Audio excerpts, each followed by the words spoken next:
I'm Shahar Azani, and welcome to this JBS special coming to you all the way from Jerusalem, Israel, looking deeply into the judicial overhaul proposal which has taken Israel by storm. On January 4th, 2023, the newly elected Netanyahu government was sworn into office. Only 6 days later, Minister of Justice Yariv Levin announces his proposal for a judicial overhaul. Shortly thereafter, mass protests ensued all over the country, protests which have been taking place in Israel for over 30 weeks. In addition, a fierce debate has been conducted within Israeli society on these legal and yet also social issues that touch the very core of this country and the society within the State of Israel. Without further ado, to understand more about this topic, I have the great pleasure of having with me today Professor Yuval Albashan. Professor Elbashan is an esteemed academic, author, scholar, a community lawyer, and formerly the Dean of the Ono Academic College Law School, which is the largest in the country.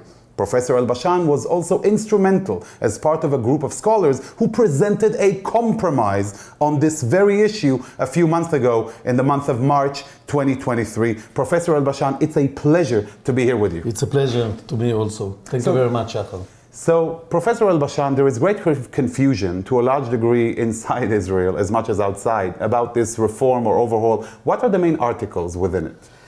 I think the main goal of the legal reform or the legal overhaul is to try to build checks and balance between the judicial system and the parliament. In Israel, we don't have truly three branches of government, because the parliament and the government is one and the same. Exactly. So what Minister Levin tried to make is to weaken the judicial system and to give more power to the government. That's in the main idea. How is do it? I will do it, first of all, by lower the chance to make judicial review by the judicial system.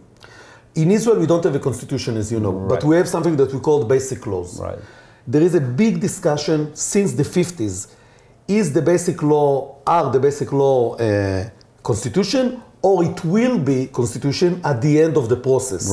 Because that's what David Ben-Gurion meant. So what's the status of the basic law at the moment? Nowadays. In 1992, Justice Aaron Barak, my most dear, I would say like father and a mentor, declared, by the way, when he was in Yale, in New Haven in the state, that the basic laws are constitution. And because we had now a sort of human rights within, in a basic law called Basic Law Human Dignity, he declared that we have now a constitution and that the Supreme Court has the power to make judicial review. And since then, since 92 till today, 30 years, there is a debate between the parliament and the government that says you don't have a power, you cannot make a judicial review over the parliament laws, and the Supreme Court that says we have. So when you say judicial review, does it pertain to regular legislation or only to basic laws? Till lately, it was only regular legislation. In the last 2 years, we had another development that the Supreme Court said we can also cancel or make a judicial review over the basic law itself, over the Constitution. Why? Because in Israel, unlike the States, the process to legislate a basic law is the same as a regular law. So you can use it for, you can, if you want to avoid judicial review, just write on the legislation basic law, and no one can control it, and no one can mentor it, and adjust it or amend it or propose any changes to it. Monitor it. No one can monitor it. So the Supreme Court said, if you use it in that kind of way, we can also make a judicial review over the basic law. It's really like a cat and mouse. Yeah, a cat and mouse, because nothing would say. Shachar, what's important to understand, that since the establishment of the State of Israel, and even before, the Jewish people, the fathers of the founding fathers of Israel, never discussed and never decide what will be the character of the State of Israel. It was before, in 1920, 1930, 1940, all those decades, we decided not to decide. We decided to push the discussion for later on. We're not ready yet. not ready, but because we had other problems like the Holocaust. In 48, it was too soon. And when we're speaking about the Declaration of Independence, exactly, I was going to ask people, you that. people now say, people said, okay, that is like the Declaration of the United States. It's not the same. If you know the history, and I admire David Ben-Gurion. He's the greatest, I think, Jewish leader, since Moses, something like that. Because he understands that you cannot make any agreement. Ultra-Orthodox didn't want the Zionist state. Right. The Bond didn't want Zionist state. Everyone was like, the right wing wanted the full Palestine. Right. And so what he has done himself, he wrote it by himself. Only 20 people read the declaration before the announcement. And he wrote it on his own. And only 3 people wrote the final draft. And the mandate finished in Friday, in the midnight between Friday and Saturday. So because we are Jewish, he need to make the announcement before the Shabbat. Right. So it was 4 o'clock. And he took all the assembly and asked them to come at 2 o'clock. Between 2 and 3, he just read the declaration very, very slowly. And then he gave only 1 hour for discussion. Everyone said, it's not okay, we are not agree, etc., etc., etc. And he said, okay, guys, it's okay. Sign now, let's make the announcement, because we have no time. And on Sunday, we'll continue. And that's how it happened. And on Sunday, 12 o'clock in Rothschild Avenue, where Rothschild was back then the government, in Tel Aviv, he said, it's too late. We announced it already, and we not only announced it, we noticed the Washington, because we needed the agreement of the American president. So that's how he mentioned, and why I'm telling you all this long story, because we never discussed the real issues.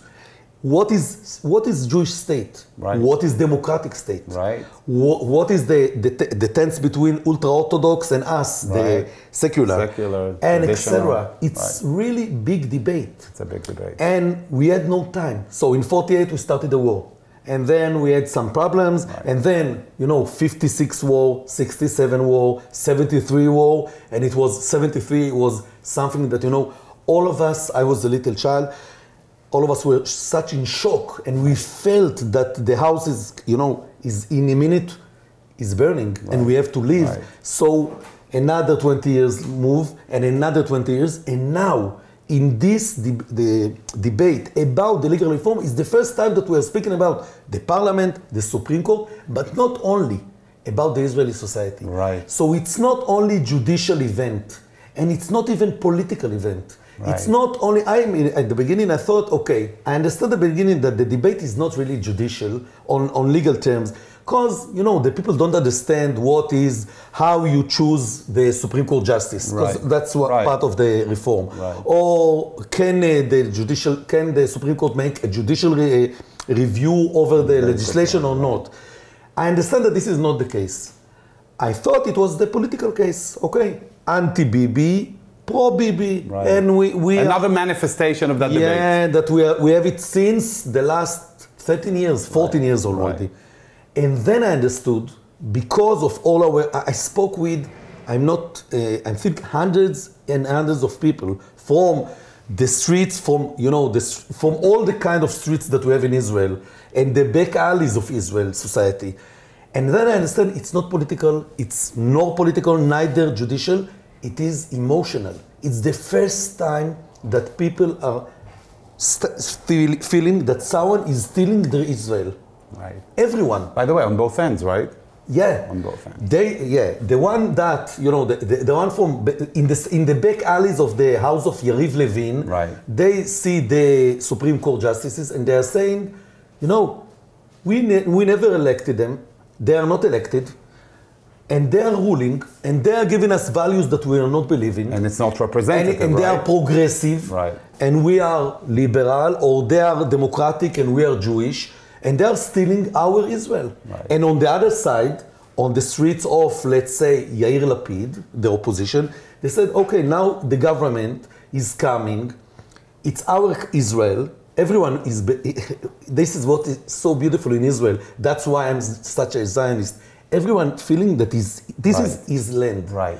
And okay, now coming. Everybody is fighting for their home. Yeah, and for the love of Israel. For the love of Israel. And you know, and when they see Ben Gvir and Smotrich and all these strange people that weren't with us at Yom Kippur War and weren't with us at in the beginning of the establishment of the state, and now they're coming and they are now become the government. And it's the first government, Shahar, since 48 that the elite, let's say the left-wing elite, is not part of it. You have to understand, everyone's saying, what are you speaking about? Since 1977, the right wing, Menachem Begin was there. It's not true. Because see, even then, the elite, the Tel Avivic elite, you can say what we call general Zionist, Tommy Lapid and people like that, that were part of, you know, the structure of coalition. They were part of, and they were not only part of, they were the main part. Even in Netanyahu's first governments, all the until the recent government, it was everyone, you know, the one that was Ministry of Justice or Ministry of Finance or Ministry of something else was from the center. And the elite always had someone, and suddenly this elite, it had no one over there. Representation. And you know, only Gallant, our Minister of Defense, is the only representative of this elite. And when Bibi, when our Prime Minister fired him, you saw the street, you know, people went like crazy. Why, Shahar? Because it was the only one, he was the only one that, in a way, was representative of the elite. It's not the old elite, it's the liberal elite. The liberal elite. So those, in that back alleys, in this, you know, backyard, of, let's say, Yair Lapid's house, they are feeling that someone is stealing their country. And they because they're in power, or because of the foundational changes that are being made? Not because they are in power, but because they are changing the rules of game. And, you know, I spoke with, there is a group in the protest that called Yom Kippur Fighter. And they are very old. Not very old. Let me correct myself. That not very old, but veterans, like 75 years old. And you know, I came to talk to him because I wanted to understand what's the problem. Why are they against the compromise? Because we try to, you know, in the legal aspects, the compromise is really, you know, accessible. It's so simple. We worked, me and not myself, a group of people try to make a compromise. Because we understand that it's, you know, it can be done. It's also important to note for our viewers that Professor Elbashan is a renowned social activist and a warrior for social justice, not just in Israel and in Israeli society, but across the world, in addition to his, you know, legal scholarship. So that's and also I'm a model because I'm so beautiful. But it's an important element because you understand the layers of this discussion. So I went to speak to those Yom Kippur fighters, you know, back then, the veterans, and they spoke about the government, this government, and they are not entitled to be the leaders of the state. And suddenly, Shahar, I didn't know if they are speaking about Netanyahu or Golda Meir, if they are speaking about Ben Gvir or the minister back then, Shitrit, I don't know the name, in Yom Kippur War. And when they spoke about our General Herzi Halevi, how you say the head of the chief of staff of the IDF, I didn't know if they're speaking about Herzi Halevi or the Dado Elazar. And then I understand that they are post-traumatic from what happened in Yom Kippur. And we remember what happened in Yom Kippur. They were back there, you know, next to Egypt. Tel Aviv was celebrating, Jerusalem celebrating, everyone feeling very well. But you felt and then over there, were killed all the days. Every day someone was killed back there in the not only in the Red Sea, but next to Egypt. And after a few years, they understand that the government betrayed them. That's their feeling. I'm not saying that it happened. And that was the trauma. And now... So you saw the past was knocking on the door. And it's post-trauma. And the Israeli society is post-traumatic. Not only them, all of them. Those people that went from Gush Katif. Right, the disengagement. The disengagement, exactly. They're feeling again. We did, even though that was a Sharon government, a Likud supposed government. It doesn't matter because Sharon is not. The old definitions between right and left and between, it's not. It's something more. Sharon and Ehud Barak and Benjamin Netanyahu and everyone are the same elite. Right. Also Shimon Peres and Shamir. Right. Right. You can say by history, it's like. The difference is, I'm not so familiar with the American politics, but it's like, there is a difference between Trump and between George W. Bush, right? Right. So George W. Bush is not like Clinton, but they are part of the same, let's say, club. Right. And now they are feeling that Netanyahu left and the club is owned by others. They are not entitled to go inside the club. And that led you to think what? When you understand that everyone is post-traumatic about the ultra-Orthodox, we are going to the army, you went, I went, my son is now there. Right. And suddenly I say, okay, why they are not? The ultra-Orthodox are not. This is since 48, but now everything it was like under the ground. And suddenly, when someone opened, a small smolder, and it's a gushing lava. Exactly, washing the lava all over.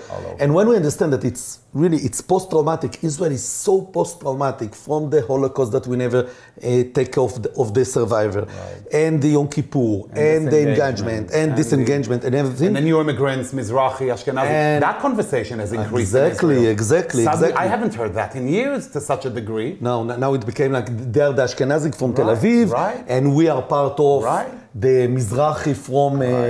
You know that the Mizrahi is not. Let's make a pause. You know where the phrase Mizrahi came and not Sephardic? Where? Because most of the people that came from Morocco or North Africa are not from the East. They're not from Mizrach. They're West. Maghreb in Arabic. So why the name the phrase Mizrahi came from Yiddish. When the Jewish from the East Europe came to Berlin, and people looked at them and said they are primitive, and they called them Ostjuden, East Juden. It was like a shame for the Poland, people from Poland, and people like the fathers of the father and mother of Meir Lansky, that they were very weak. And then it came to Mizrahi. Okay, let's come back. That's incredible. That's where it came from. The term Mizrahi. So everything we understand that it's so, it's post-traumatic. We are so close, few miles. Even that says so much, Yuval. Like even that example you just gave us about the origin of the Mizrahi name, and the lowly nature of the terminology itself echoes everything that you're talking about. Because I tell you something, when you speak about the Supreme Court, I was a clerk in the Supreme Court. I love the Supreme Court. But when I went there, I felt stranger. And where people, there, you speak about freedom of speech, and it's, okay, the Supreme Court gave, really, they protect the freedom of speech, but not of the Mizrahi. Not in 1959, when there was what we call the Moroccan rebels in Haifa, in a neighborhood called Wadi Salif. And at the same time that the Supreme Court declared that freedom of speech is protected in Israel, those Mizrahi demonstrators went to jail for 10 months for having, only they said, King of Morocco, take us back. And this is in the blood. So everyone is, the ultra-Orthodox is against the Supreme Court. The supporters of Supreme Court are against the ultra-Orthodox and against the government. And everyone has its own trauma, and it's post-traumatic. And we thought we need a compromise not because we thought that it will heal Israel, but we thought that in that way, we can now clear the table and started to speak about the real issues and the emotional issues and a little bit of political issues. That's what we thought. So that was why we wanted the compromise. But to my soul. I mean, look at this. We're about to speak about the legal reform, overhaul, tenets of overhaul, override clause, election of justices. And what I'm hearing from you is the blood that boils within the veins, the very veins of Israeli society, of every Israeli. Because I have to tell you, if you know, I went to speak, I spoke with almost 100 members of the parliament. Most of them supportive of the legal reform or overhaul in a way. In a way, right. So it's not a problem of the, you know, of the issues itself. Right. Gideon Sa'ar and Benny Gantz and those parties. And we remember Bennett and Shaked and others. Everyone speaking, it's the same. Right. Also Lapid spoke, you know, when Benjamin Netanyahu, our prime minister, said, Lapid said that in 2013, right. and the Sa'ar, Gideon Sa'ar said, he's right. He's right. So that's why it's not the real issue. So what happened now? The issue is emotional, because it's the first government that there is even not one representative of those, you know, elite of the kibbutzim, the kibbutzes, elite of the Tel Aviv, you know, how you say burgani?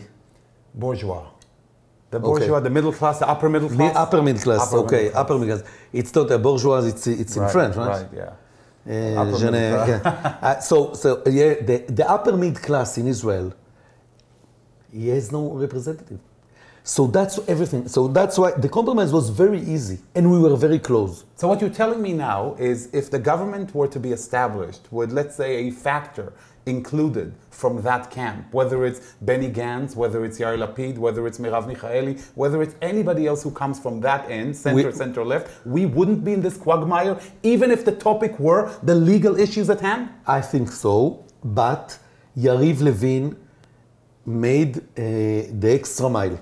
Okay. The reform itself is very, I'm looking for the phrase, not in English, that it's not fluent, but in Hebrew.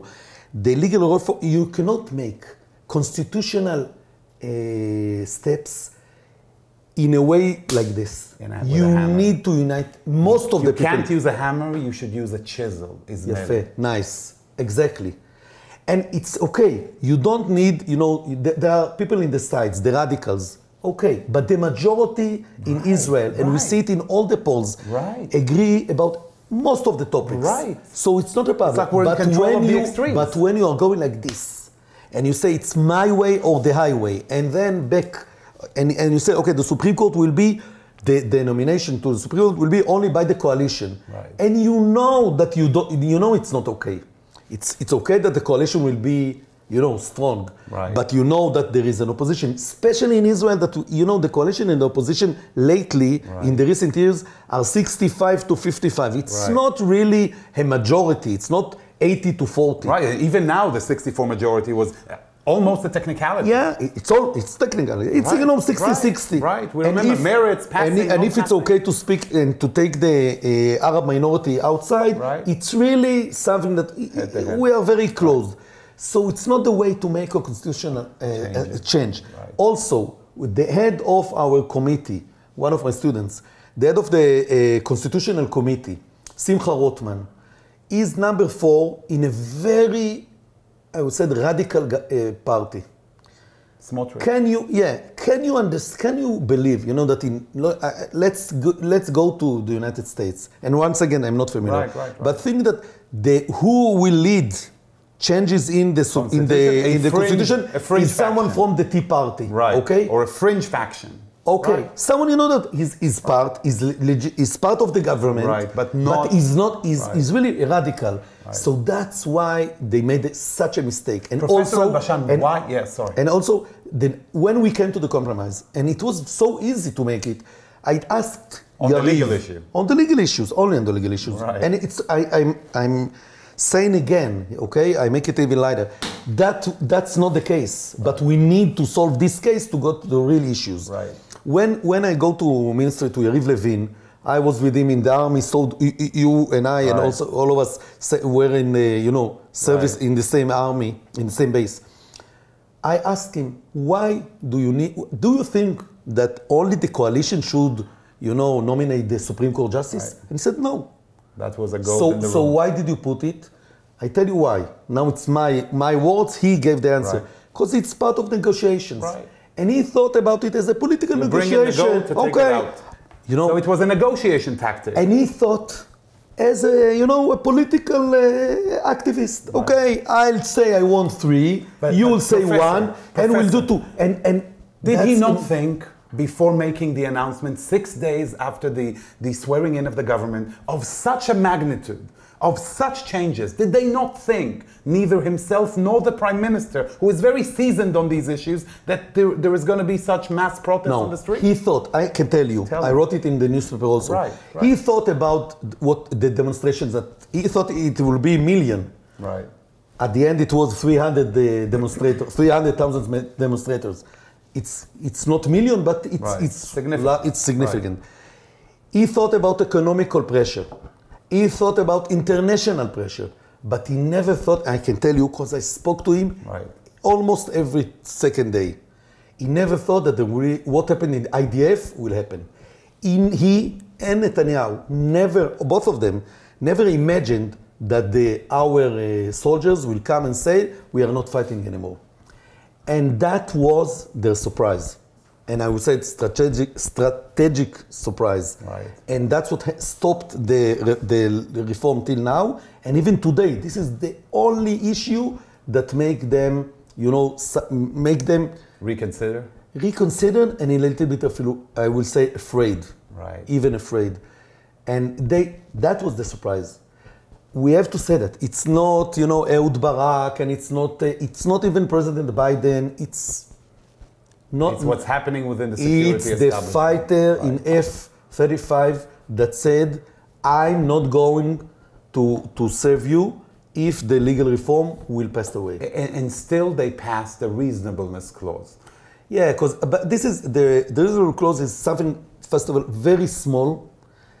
It's something that even Justice Aaron Barak 4 years ago said that it's time to change it. And even your compromise indicated And like everyone, an hour down. and now in that. But why didn't they, if it's so, let's say, not that significant, not that meaningful, then why didn't the government say, hold on, let's have a discussion, let's bring Professor Elbashan and his colleagues. First of all, we let's came and there Right. was a compromise, even in this very tiny subject. Right. But because it's the same, Shahar, that was I'm emotional really sorry. aspect of No, not emotional. They were afraid from their streets. They're afraid of their demonstrations. So the mainstream is controlled by the extremists. Exactly. And you know, the opposition and the coalition, I thought they're afraid from the demonstrators Right. in their. We have Kaplan Street in Tel Aviv, Right. and we have the same Kaplan Street in Jerusalem. And in a way, the demonstration over there were against the reform, and they were Kaplan, the government. yeah, Right. and they're pro the reform. And most of them, in the top, I know that people are speaking about 2 million, 3 millions, Right. In our fake world, everyone can say that even 10 million, Right. 10 million Jews, we Right. don't have it, but Right. I guess they were. But they are significant enough. So they were afraid over there. And, I spoke to those leaders. And I told them, you are leaders. Right. You need to listen to the voices, but to make the right decisions. Leadership. Lead. And you especially spoke on both sides. on both sides, and they were afraid. Both of them were afraid to make the simplest compromise about the last law. And it was, we were like that. It was at hand. Yeah, and I have to tell you, I went once again to the Constitutional Committee in the Knesset, Right. only for this subject, and I spoke. And members of the parliament from the coalition and opposition said, yes, we agree this, we agree this. So I asked them, so why don't you sign? Right. Why? Because they don't want to say that the street will say that they're surrounded. And Their fear of being perceived as weak. Yeah. So it seems that every side wants to poke the other one in the eye. Exactly. And I have to tell you something, Shahar. I'm very optimistic. I think we don't have the right to not to be optimistic. Right. It's not a right, We have no our liberty. nature, right. No, we have no liberty to not be optimistic. Right. But at last Monday or day before or week before, when I went to the Knesset and there was, they're voting for the first law. The reasonableness. Yeah, the reasonableness. And I thought it was everything ready. The papers, the agreements, everything. And I thought that, you know, when we come to the point and they understand that civic war is, you know, it's, we call it in Hebrew, brothers' war. Right. The civic war is right there. They will understand. On the eve of Tisha B'Av. Exactly. And they will understand everything. And I saw that nothing. The radical went.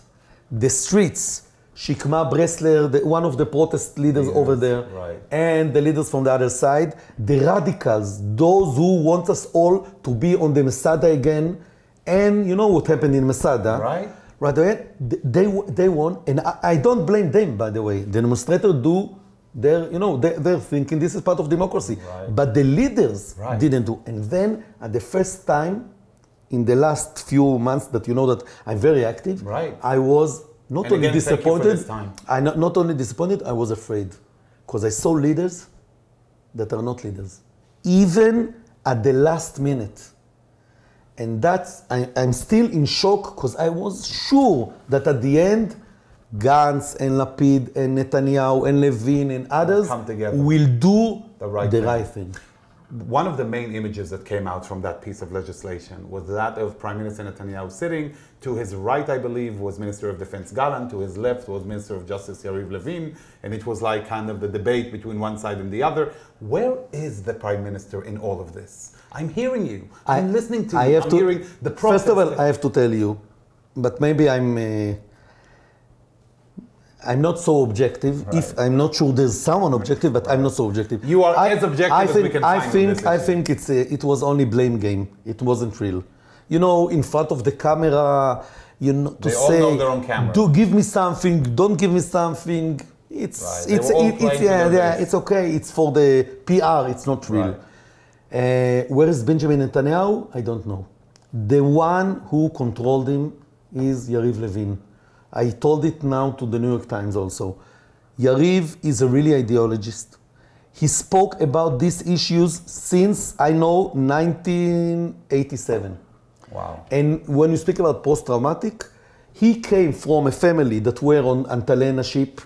Never mind. Big issue at the June of 1948. June of 1948, that still echoes on the talk shows on the radio a week ago. Exactly. Right. About his uncle was the commander of Altalena.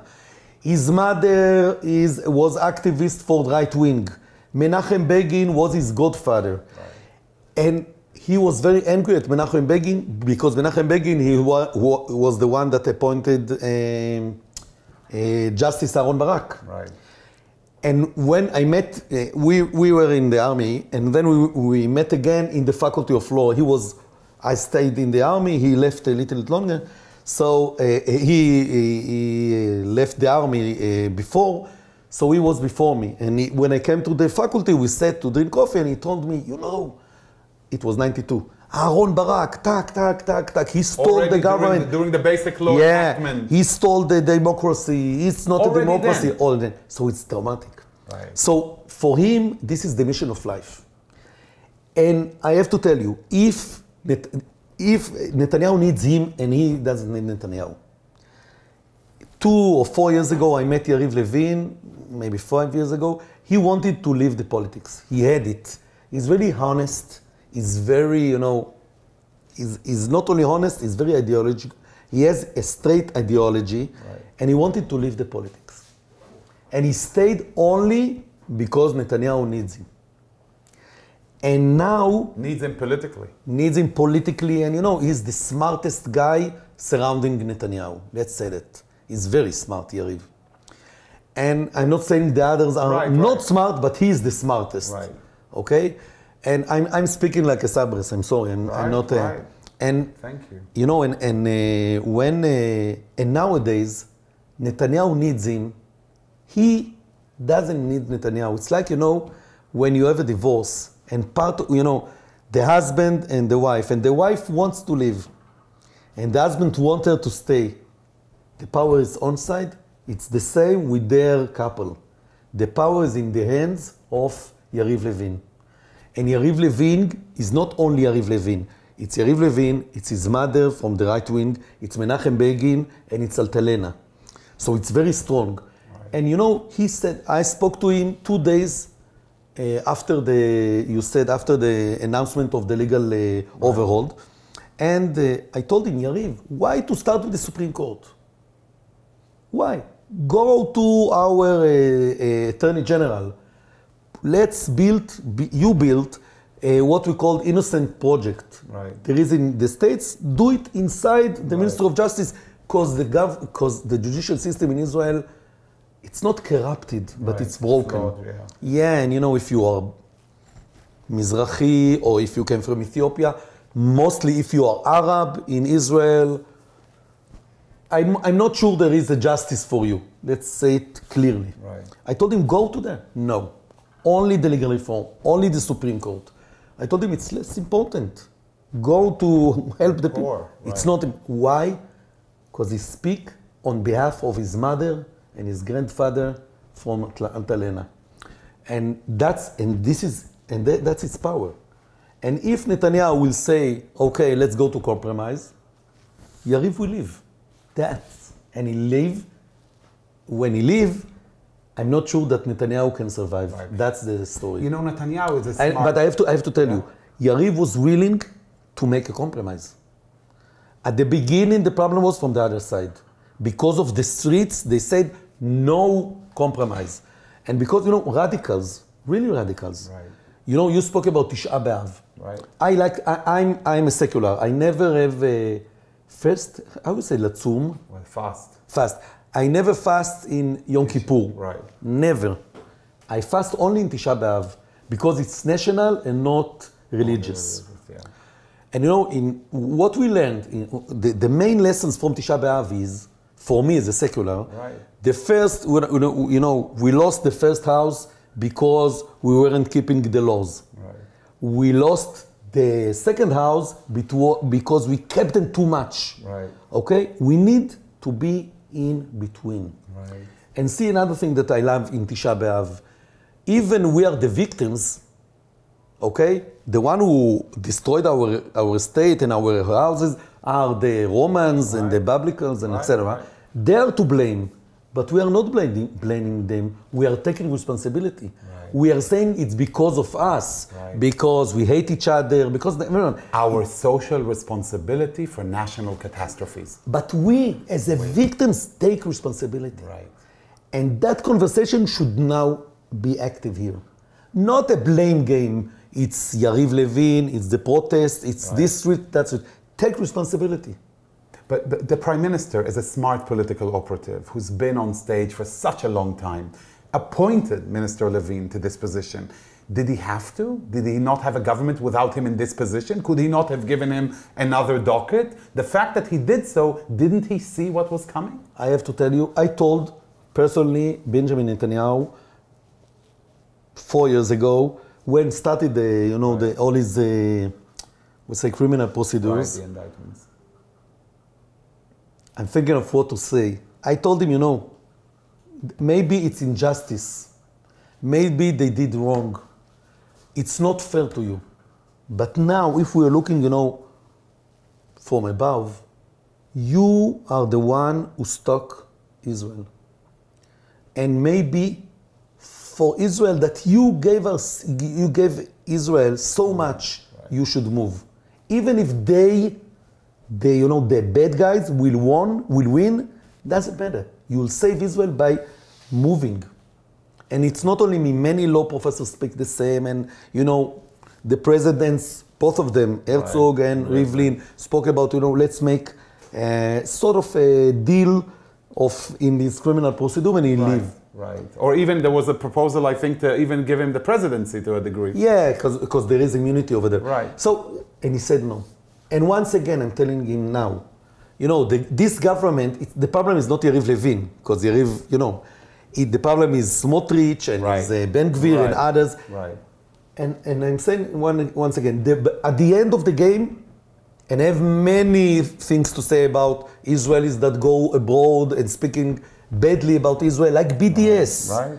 Because of the government that they know it won't be it won't stop democracy, and about economical pressure and everything, and of course of those who use, for me as a secular, it's holy army service as a tool to influence. But at the end, it's his responsibility. He is the prime minister. And he, if he cannot build, a coalition with the main society, okay? Right. With the representing center, the mainstream. representing the majority. Right. And it's they are not okay for many reasons, but Right. he cannot do it. Right. Go away. Go and move. History will thank you. Right. The compromise in March. You were criticized by both sides when you presented it. I remember seeing you on the committee and on major news outlets. I felt for you, but I also understood that you were coming from the center because you're being criticized for something that is... By the way, I'm not so centered. I'm left wing. I really left wing. Yeah, I'm saying on this issue specifically. No, yeah, but I'm telling you. But your history, we know. But because we need compromise. Right. And because no one was like an adult in this game. In the room. Is the compromise dead? No. The compromise is alive. Right. I told you that I was very disappointed and even afraid, really afraid, to Israel after what happened on the last day of the parliament. Right. And the vote for the first law of the reform. But it's not dead. The compromise, it's very, it's on the table. Right. It's easy. It's not like us and the Palestinians. Right. There is no Jerusalem. It's not something that, one Jerusalem that someone should, Right. These are things that many people agree on. Yeah, it's and even Supreme Court justices agree. Everyone agrees. It's not the problem. We need leadership. Do you think that, just quickly, one last question. We know that the issue is going to come before the Supreme Court. That's going to look into this, the reasonableness issue. Do you expect the Supreme Court to declare it null and void, to return it to the Knesset for another round of discussions? That might happen, but never before our Supreme Court cancelled basic law. There is a problem, a dissonance. We said, I'm part of the legal community, that we have power to make judicial review for regular law because of the basic law. Right. And now when I say it's not a basic law, it's a regular law, and I can judicial review it also, it's like, you cannot say both things in one sentence. Right. So I guess they won't do it. And we know that so Chief Justice... won't do it, they won't declare it null and void? They won't, in my opinion. Right, for sure. I'm not a very good analyst. But they will say something, and maybe they will bring it to the Knesset back, I'm not sure. I think they will dismiss it at all. And it's very good that they will say, but still, when the Prime Minister asked in your media in the States, what would happen if the Supreme Court will cancel the basic law? Right. And he said two sentences. First of all, we have to obey the decisions of the Supreme Court. Very good. Second, the Supreme Court has to obey the basic law of the Knesset. Right. And I told. And now, only today in our radio, national radio, I said he should stop after the first paragraph. Right. He said we need to obey the Supreme Court. Period. This is it. Right. And I'm really afraid because I have to tell you, everyone said, not everyone. It will make you, and this will be my last, saying. When I came to people all throughout these last months, I told them we'll have a war, an inner war. We cannot. And it took me some time to understand that some people, not all of them, even not most of them, want that we have a civic war now. Right. And I won't tell you someone who was a prime minister, and I won't say who it is, told me, okay, the American society survived civic war between 1861 to 1865, and because of that, the slavery was cancelled. Right. So sometimes we need, and he told me also, we are the liberal, now we are majority in a way. In few decades we'll be minority, so we prefer to have the war nowadays. I told him, you know the difference between us and the state? Back then, in 1861, 1865, there weren't enemies surrounding the United States.